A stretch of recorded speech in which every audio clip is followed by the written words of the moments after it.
Hi to all, welcome to my channel study with Nancy. सभी को नमस्ते, सभी को राम राम, सभी को सत श्री अकाल और सभी को गुड इवनिंग। सो आज जो है वो मैंने 2 डिस्ट्रिक्ट जो है उसके वीडियो अपलोड कर दिए थे। तो आज हम नेक्स्ट डिस्ट्रिक्ट यानी कि तीसरा डिस्ट्रिक्ट जो बालोतरा जो आता है उसके बारे में पढ़ेंगे। यानी कि अनूपगढ़ डिस्ट्रिक्ट और सांचौर डिस्ट्रिक्ट हम कंप्लीट कर चुके हैं। उससे रिलेटेड जितने भी फैक्ट जो थे वो हम सारे पढ़ चुके हैं। नेक्स्ट डिस्ट्रिक्ट आता है बालोतरा, जिसके बारे में आज हम डिस्कशन करेंगे। तो आज हम देखेंगे कि बालोतरा डिस्ट्रिक्ट जो आता है उसमें कौन सी चीज़ है जो कि बाड़मेर से बालोतरा में गई हैं और कौन सी चीज़ है जो कि अभी भी जो है वो बाड़मेर में रह गई हैं। ये सभी फैक्ट जो आते हैं वो आज हम पढ़ेंगे। लेकिन उससे पहले जो होता है वो हम किसी भी चीज़ डिस्ट्रिक्ट के बारे में पढ़ने से पहले हम स्टार्टिंग में ये पढ़ते हैं कि उसके मंत्रिमंडल के द्वारा कब मंजूरी मिली, घोषणा कब हुई, उद्घाटन कब हुआ, कैसे हुआ, क्या सभी चीज़ें जो आती है वो आज हम यहाँ पे पढ़ेंगे। तो सबसे पहले हम स्टार्ट करते हैं कि बालोतरा डिस्ट्रिक्ट जो आता है, बालोतरा डिस्ट्रिक्ट की उद्घाटन किसके द्वारा किया गया था।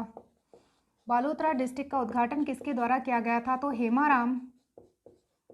हेमाराम चौधरी, जो आप सभी को पता है कि ये हमारे वन व पर्यावरण मंत्री आते हैं। हेमाराम चौधरी जो कि वन व पर्यावरण मंत्री आते हैं, हेमाराम चौधरी के द्वारा जो इसका उद्घाटन किया गया था। नेक्स्ट आता है कि इसकी घोषणा कब की गई थी। तो सभी डिस्ट्रिक्ट जो आते हैं इनकी घोषणा जो थी वो 17 मार्च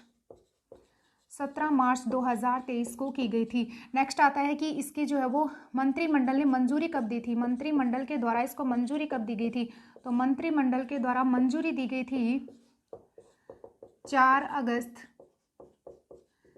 2023 को मंत्रिमंडल ने मंजूरी दी थी। नेक्स्ट आता है कि मंत्रिमंडल के द्वारा मंजूरी देने के बाद में जो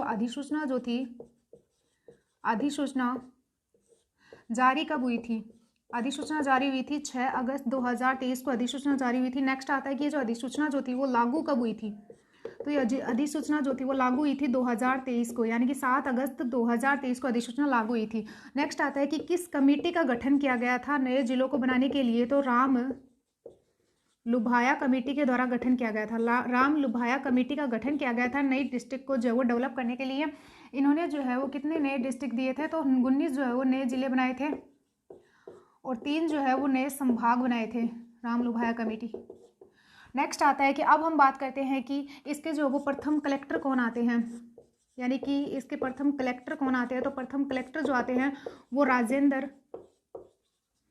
राजेंद्र विजय आते हैं। नेक्स्ट बात करते हैं कि इसके जो वो प्रथम एसपी कौन आते हैं। प्रथम एसपी जो आते हैं वो हरिशंकर आते हैं। और ये जो बालोतरा डिस्ट्रिक्ट जो आता है वो किस डिस्ट्रिक्ट को विभाजित करके जो वो बालोतरा डिस्ट्रिक्ट बनाया गया है। तो बाड़मेर डिस्ट्रिक्ट जो आता है उसको विभाजित करके बालोतरा डिस्ट्रिक्ट बनाया गया है। नेक्स्ट आता है कि ये किस संभाग में आता है। तो ये जो है वो जोधपुर संभाग में आता है। नए कितने संभाग बनाए गए हैं? 3 संभाग बनाए गए हैं। 3 संभाग कौन कौन से आते हैं? कमेंट बॉक्स में कमेंट करके बताना। संभाग जो आते हैं वो कौन से संभाग में आता है? तो ये जोधपुर संभाग में आता है। बालोतरा जोधपुर संभाग में आता है। नेक्स्ट आता है कि जो इस बालोतरा के जो है वो उपनाम कौन कौन से आते हैं। इसके उपनाम क्या क्या आते हैं बालोतरा डिस्ट्रिक्ट के? तो बालोतरा डिस्ट्रिक्ट जो आता है इसको पोपलिन की नगरी कहा जाता है। पोपलिन नगरी कहा जाता है। और एक जो है इसको वस्त्र नगरी भी कहा जाता है। वस्त्र नगरी क्यों कहा जाता है ये आपको आगे बता देंगे।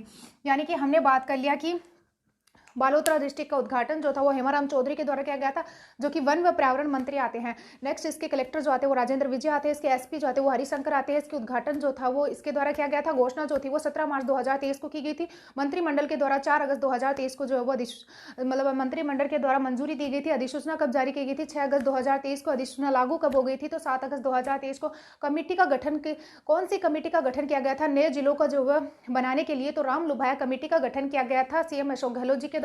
और राम लुभाया कमेटी ने 19 नए जिले दिए थे और 3 नए संभाग दिए थे। 3 नए संभाग और 19 नए जिलों को जो वो कमेंट बॉक्स में आंसर देना है आपको। और नेक्स्ट आता है कि इसके किस जिले को विभाजित करके जो है वो बालोतरा डिस्ट्रिक्ट को बनाया गया है। तो बाड़मेर जिले को विभाजित करके बालोतरा डिस्ट्रिक्ट बनाया गया है। संभाग कौन से संभाग में आता है? तो ये जोधपुर संभाग में आता है। नेक्स्ट आता है कि इसका उपनाम क्या आता है। तो इसके उपनाम जो आता है वो पोपलिन की नगरी कहा जाता है, वस्त्र नगरी कहा जाता है। बाड़मेर जो आता है ये एक बाड़मेर से विभाजित करके बालोतरा को बनाया गया था।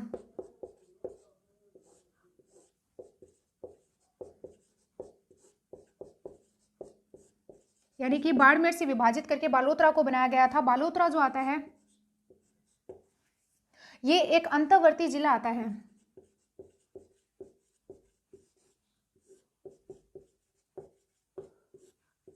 यानी कि बालोतरा जो आता है वो अंतर्वर्ती जिला आता है। यानी कि न तो अंतर्राष्ट्रीय सीमा लगाता है और न ही अंतर्राज्यीय सीमा लगाता है।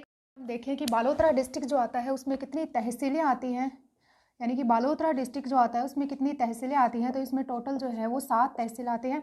और इसमें उपखंड कितने आते हैं, तो इसमें जो है वो उपखंड आते हैं 4 उपखंड आते हैं। और ये कितने जिलों के साथ में सीमा लगाता है, तो ये 6 जिलों के साथ में सीमा लगाता है। कि हमने आपको पहले कहा था कि ये जो है वो अंतर्राज्यीय सीमा नहीं लगाता है और ना ही अंतर्राष्ट्रीय सीमा लगाता है, ये अंतर्वर्ती जिला आता है। ये कितने जिलों के साथ में सीमा लगाता है, तो 6 जिलों के साथ में जो ये सीमा साझा करता है, 6 जिलों के साथ में सीमा साझा करता है। अब हम बात करते हैं कि इसके उपखंड कितने आते हैं। तो सबसे पहले अगर हम उपखंडों के बारे में बात करें तो पहले जो आता है वो बालोतरा आता है, उसके बाद में जो है वो बायतू आता है, और बायतू के बाद में जो है वो सिवाना आता है, सिवाना, और सिवाना के बाद में जो वो सिणधरी, ये 4 उपखंड आते हैं। सिणधरी 4 उपखंड आते हैं। अगर हम तहसीलों के बारे में बात करें तो बालोतरा,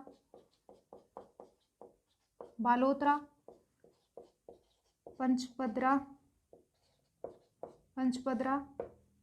नेक्स्ट आता है बायतू, आता है सिवाना, सिणधरी, और एक अगला आता है समदड़ी,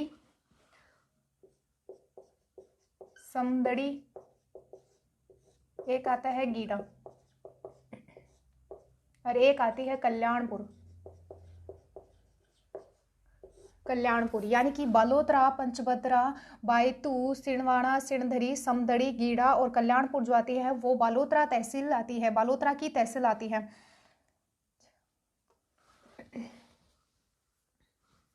कितनी हो गई बालोतरा, पंचभद्रा, मतलब बालोतरा तो जो आता है वो एक उपखंड आता है, यानी कि बालोतरा तो उपखंड आता है। और ये पंचभद्रा, बायतू, सिवाना, सिणधरी, समदड़ी, गीडा, कल्याणपुर, ये 7 जो है वो तहसीलें आती हैं। ये 7 तहसीलें आती है। उपखंड जो आते हैं वो 4 आते हैं, बालोतरा, बायतू, सिवाना और सिणधरी जो आते हैं वो उपखंड आते हैं। अब ये कितने जिलों के साथ में सीमा साझा करता है, यानी कि कितने जिलों के साथ में सीमा लगाता है, तो ये सीमा लगाता है, अगर हम देखें तो जैसलमेर के साथ में सीमा लगाता है, उसके बाद में ये बाड़मेर से अलग हुआ था तो बाड़मेर के साथ में सीमा लगाता है, उसके बाद में सांचौर से सीमा लगाता है, सांचौर के बाद में जो है वो जालोर से सीमा लगाता है, और पाली के साथ में सीमा साझा करता है, और ऊपर जो है वो जोधपुर ग्रामीण से सीमा साझा करता है, जोधपुर ग्रामीण से सीमा लगाता है। यानी कि बालोतरा डिस्ट्रिक्ट जो होता है वो 6 जिलों के साथ में सीमा साझा करता है, 6 जिलों के साथ में सीमा लगाता है। बालोतरा डिस्ट्रिक्ट की 6 जिलों के साथ में सीमा लगती है। नेक्स्ट अगर हम बात करें तो एक आता है बालूका स्तूप मुक्त प्रदेश। यानी कि हमने देख लिया कि जो बालोतरा डिस्ट्रिक्ट जो आता है वो 6 जिलों के साथ में सीमा साझा करता है, जैसलमेर, बाड़मेर, सांचौर, जालौर, पाली और जोधपुर ग्रामीण। अब हम नेक्स्ट देखते हैं कि यहाँ पे जो है वो बालूका स्तूप मुक्त क्षेत्र पाया जाता है। बालूका स्तूप मुक्त क्षेत्र जो आता है वो बालोतरा में पाया जाता है। बालूका स्तूप मुक्त क्षेत्र का जो कितना प्रतिशत आता है, तो इसका प्रतिशत आता है 41.5% जो है वो बालूका स्तूप मुक्त क्षेत्र आता है। ठीक है, और अगर हम देखें कि बालूका स्तूप मुक्त क्षेत्र कहाँ कहाँ पे आता है, तो सबसे पहले हम बात करेंगे तो बीकानेर में आता है, बीकानेर में आता है। इसके बाद में जो है वो जैसलमेर के भी सारे में नहीं आता, जैसलमेर के पूरे क्षेत्र में नहीं आता है, बल्कि जैसलमेर की एक जगह आती है पोखरण क्षेत्र में जो है वो हमें ये बालूका स्तूप जो है वो बालूका स्तूप मुक्त क्षेत्र जो है वो पोखरण क्षेत्र में देखने को मिलता है। एक जो आता है वो फलोदी डिस्ट्रिक्ट में आता है, और एक जो है वो हमारे बालोतरा के भी जो है वो जो सिवाना तहसील जो आती है उसमें हमें ये देखने को मिलता है, सिवाना तहसील में इसमें देखने को मिलता है। यानी कि बालूका स्तूप मुक्त क्षेत्र 41.5% बीकानेर में, जैसलमेर में, पोखरण क्षेत्र में, फलोदी में और बालोतरा की सिवाना तहसील में हमें देखने को मिलता है। ये आपके लिए जो वो बहुत ज़्यादा इंपॉर्टेंट हो जाता है, क्योंकि पूछ लेंगे कि बालूका स्तूप मुक्त क्षेत्र जो होते हैं वो कहाँ पे आपको देखने को मिलते हैं। नेक्स्ट अगर हम बात करें तो और क्या आता है बालोतरा में, एक जो आती है वो छप्पन की पहाड़ी आती है। यानी कि बालोतरा में जो है वो बहुत ज़्यादा इंपॉर्टेंट रूप से जो पूछी जाने वाली क्वेश्चन माना जाता है इसको। एक आती है छप्पन की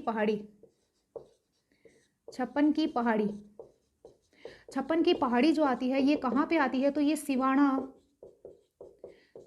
बालोतरा में जो आती है वो छप्पन की पहाड़ी आती है, सिवाना बालोतरा में छप्पन की पहाड़ी आती है। अब छप्पन की पहाड़ी जो होती है इसको छप्पन की पहाड़ी क्यों कहा जाता है, तो इसलिए कहा जाता है क्योंकि यहाँ पर जो है यहाँ पर गोल गुंबदाकार या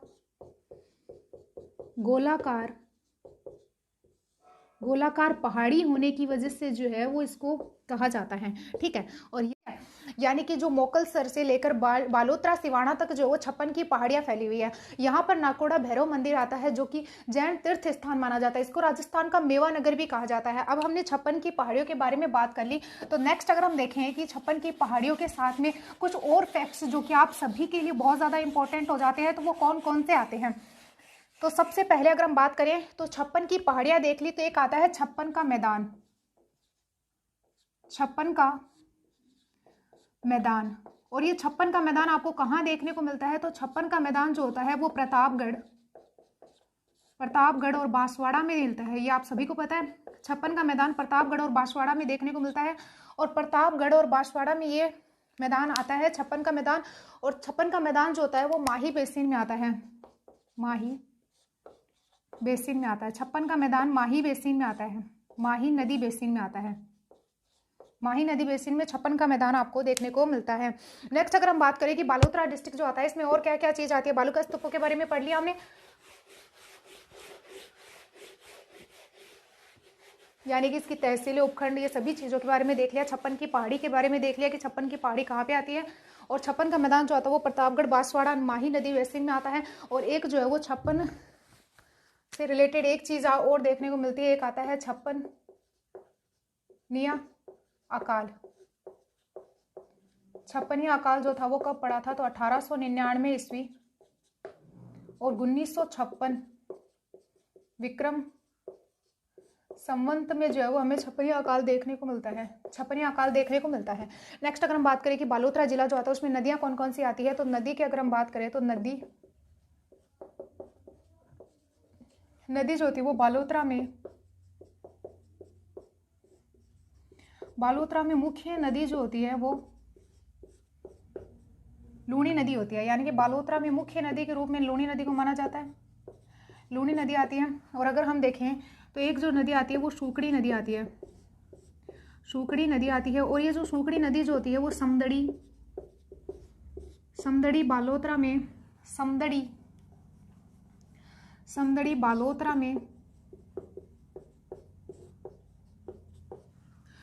बालोतरा में लूणी नदी में आकर मिल जाती है,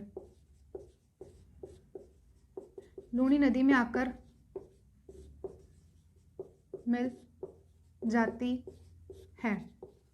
नेक्स्ट अगर हम बात करें कि मैम आपको मतलब आप बोलोगे कि मैम आप लूणी नदी के बारे में कुछ इंपॉर्टेंट फैक्ट्स जो है वो आप हमें बता दो नदी, तो हम बात करते हैं सबसे पहले लूणी नदी के बारे में। लूणी नदी के बारे में देखते हैं। तो लूणी नदी जो होती है वो आप सभी को पता होता है कि लूणी नदी कहाँ से निकलती है। तो लूणी नदी जो होती है वो नाग पहाड़ अजमेर से जो है वो लूणी नदी निकलती है। और पुष्कर में जो होता है वो लूणी नदी को किस नाम से जाना जाता है, तो पुष्कर में लूणी नदी को सरस्वती नदी के नाम से जाना जाता है। लेकिन अगर हम बात करें तो जो नाग पहाड़ अजमेर से इस नदी को किस नाम से जाना जाता है, तो नाग पहाड़ अजमेर से इस नदी को जो है वो सागरमती नदी के नाम से जाना जाता है, सागरमती नदी के नाम से जाना जाता है। फिर इसका नाम लूणी नदी कहाँ पे होता है, तो गोविंदगढ़ अजमेर से जो है वो इसका नाम क्या होता है, तो इसका नाम जो होता है वो लूणी नदी पड़ जाता है, लूणी नदी हो जाता है, लूणी नदी इसका नाम हो जाता है गोविंदगढ़ अजमेर में। फिर हम बात करते हैं कि लूणी नदी जो होता है इसके लूणी नदी पर जो वो कौन कौन से जिले आते हैं और कौन से जिले में क्या विशेषता देखने को मिलती है लूणी नदी पे, वो सारी चीज़ें जो होती है वो हम डिस्कस करेंगे। नेक्स्ट आता है कि यानी कि अजमेर में, अजमेर के बाद में जो है ये नागौर में, और नागौर के बाद में ये जाती है ब्यावर में, और ब्यावर में जो है वो जैतारण से होकर गुजरती है। जैतारण जो था वो पहले पाली में आता था, लेकिन वर्तमान में जैतारण जो आता है वो ब्यावर में आता है। यानी कि जैतारण जो था वो पहले पाली में आता था, लेकिन वर्तमान में जैतारण जो है वो ब्यावर में आता है। नेक्स्ट आता है कि जोधपुर में इस नदी के ऊपर जो है वो पिचियाक और जसवंत सागर डैम बने हुए हैं, जसवंत सागर बांध बने हुए हैं। यानी कि जोधपुर में इस नदी के ऊपर पिचियाक और जसवंत सागर डैम बने हुए हैं। नेक्स्ट अगर हम बात करें कि जो लूणी नदी जो होती है वो जोधपुर के बाद में जाती है,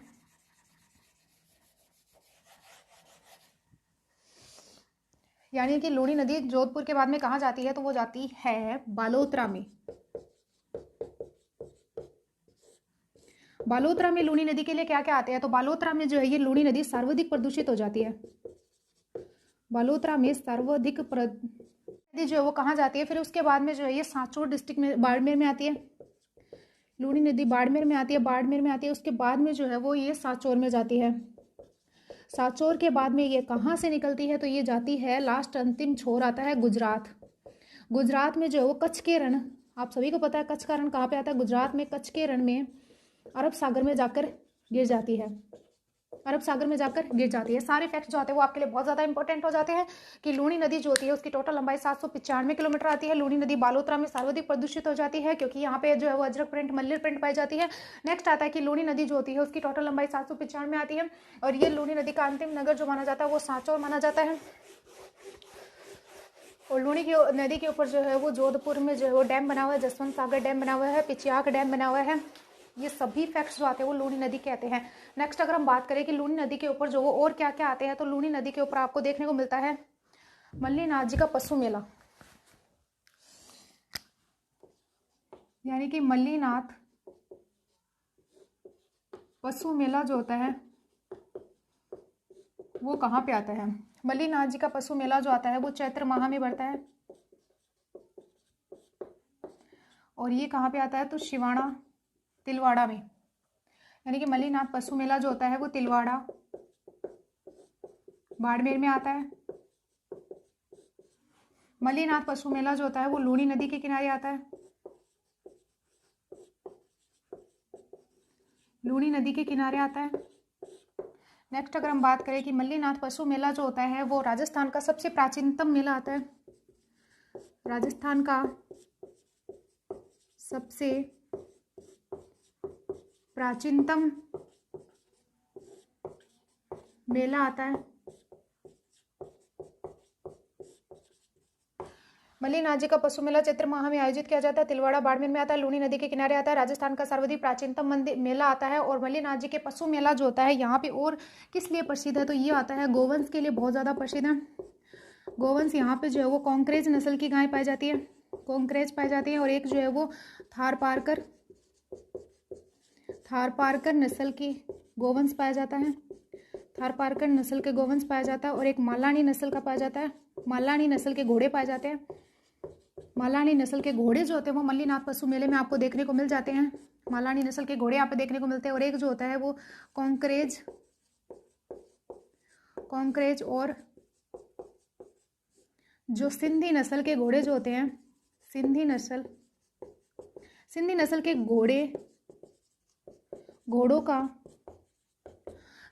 के घोड़ों का मिश्रित रूप, यानी कि इनका मिश्रित रूप जो होता है वो क्या कहलाता है, मालानी नस्ल के घोड़े कहलाते हैं, मालानी नस्ल के घोड़े कहलाते हैं। यानी कि कॉन्क्रेज और सिंधी नस्ल के घोड़ों का मिश्रित रूप जो होता है वो मालानी नस्ल के। देखते हैं कि जो बालोतरा डिस्ट्रिक्ट जो आता है उसमें एक संत आते हैं, संत पीपा, उनके संबंध में जो वो कौन कौन से अच्छे अच्छे फैक्ट्स बन जाते हैं। तो अगर हम बात करें कि संत पीपा का प्राचीन नाम क्या आता है, संत पीपा का प्राचीन नाम क्या आता है, तो इनका नाम जो आता है वो प्रताप सिंह खींची आता है, यानी कि प्रताप सिंह खींची जो आता है इनका नाम आता है। और ये गागरोन के शासक आते हैं, गागरोन के शासक आते हैं संत पीपा। नेक्स्ट आता है कि संत पीपा का जो है वह नाम गुरु कौन आते हैं, तो संत पीपा के गुरु जो आते हैं वो रामानंद आते हैं, रामानंद जो आते हैं वो संत पीपा के गुरु आते हैं। रामानंद जी ने जो है वो संत पीपा का नाम जो था वो पीपा रखा था, संत पीपा नाम रखा था। नेक्स्ट आता है कि संत पीपा जो आते हैं वो दर्जी समुदाय के आराध्य देव आते हैं। संत पीपा का मंदिर कहाँ पे देखने को मिलता है, संत पीपा का मंदिर जो आता है वो समदड़ी, वर्तमान में बालोतरा में आता है। और संत पीपा की छतरी कहाँ पे आती है, तो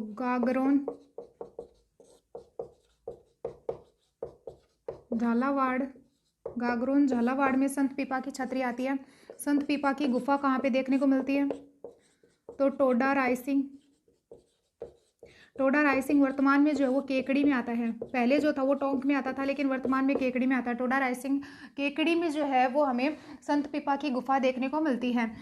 और क्या फैक्ट्स बन जाते हैं, तो संत पीपा का प्राचीन नाम प्रताप सिंह खिची आता है। गागरोन के शासक आते हैं संत पीपा, और संत पीपा की जो गुरु जो आते हैं वो रामानंद आते हैं। संत पीपा का नाम जो था वो गुरु रामानंद ने रखा था। दर्जी समुदाय के आराध्य देव संत पीपा आते हैं।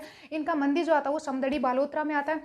छतरी जो आती है वो गागरोन झालावाड़ में आती है। गुफा जो आती है वो टोडा रायसिंह केकड़ी में आती है। टोडा रायसिंह पहले जो था वो ब्यावर में आता था, लेकिन मतलब टोंक में आता था, ब्यावर क्या था।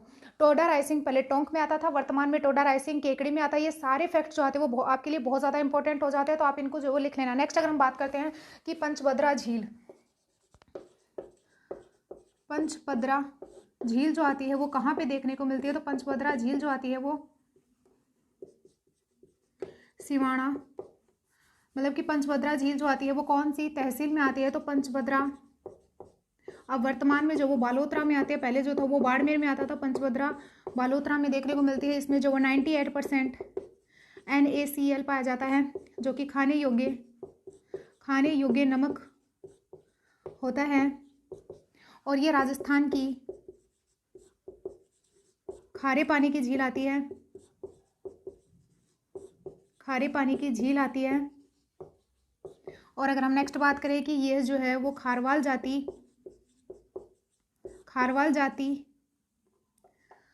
जाति के लोग यहाँ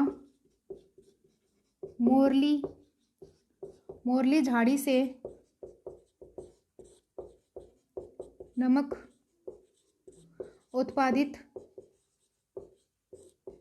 करते हैं। खारवाल झाड़ी से नमक उत्पादित करते हैं, और कौन सी विधि के द्वारा करते हैं, तो कोशिया विधि द्वारा नमक उत्पादित करते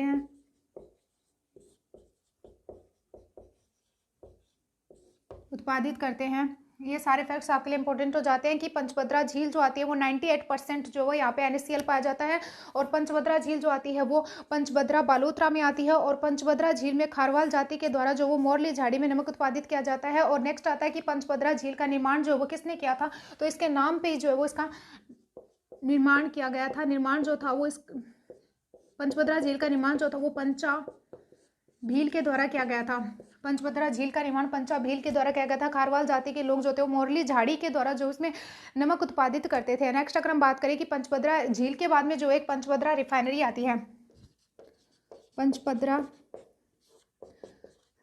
रिफाइनरी आती है। और ये जो पंचभद्रा रिफाइनरी जो आती है वो HPCL और राजस्थान सरकार की संयुक्त रिफाइनरी आती है। इसमें राजस्थान सरकार का हिस्सा 26% आता है, HPCL का 74% आता है। और अगर हम बात करें ये राजस्थान की, तो प्रथम आती है, राजस्थान की प्रथम रिफाइनरी आती है, समझ जाना आप, राजस्थान की प्रथम रिफाइनरी आती है। और नेक्स्ट अगर हम बात करें तो भारत की जो है ये 26वीं रिफाइनरी आती है। भारत की 26वीं रिफाइनरी आती है। इसको जो है वो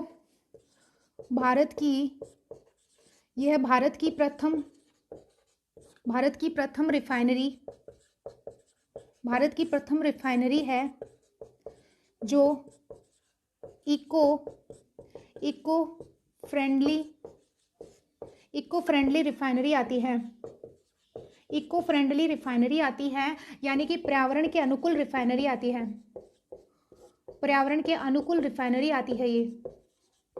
नेक्स्ट अगर हम बात करें कि जो पंचभद्रा रिफाइनरी जो आती है वो राजस्थान की प्रथम रिफाइनरी आती है। और ये जो होती है वो 59% जो इसका कार्य पूर्ण हो चुका है।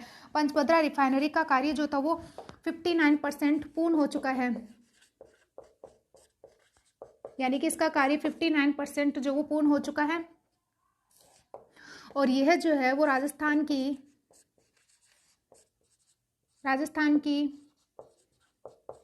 पेट्रोलियम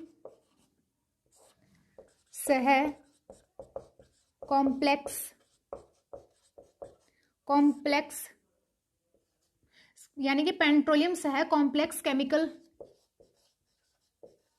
केमिकल रिफाइनरी आती है। यानी कि राजस्थान की पंचभद्रा रिफाइनरी जो आती है वो पेट्रोलियम सह कॉम्प्लेक्स रिफाइनरी आती है। राजस्थान की पंचभद्रा रिफाइनरी राजस्थान की प्रथम रिफाइनरी आती है और भारत की 26वीं रिफाइनरी आती है। HPCL का हिस्सा जो आता है वो 74% आता है और जो राजस्थान का हिस्सा जो आता है वो 26% आता है। ये 59% इसका काम जो वो पूर्ण हो चुका है, यानी कि पूरा हो चुका है। और ये जो है वो भारत की पहली इको फ्रेंडली रिफाइनरी आती है, यानी कि पर्यावरण के अनुकूल रिफाइनरी आती है, पर्यावरण के अनुकूल रिफाइनरी आती है। और ये जो है वो BS6 मानक का तेल उत्पादित करती है, BS6 मानक का तेल उत्पादित करती है।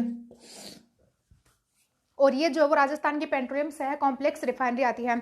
और आगे का जो है वो हम कल डिस्कस करेंगे। अगर वीडियो अच्छा लगा हो तो लाइक शेयर और सब्सक्राइब जरूर कर दें एंड टेलीग्राम चैनल जो है वो जरूर ज्वाइन कर ले। Thank you and bye.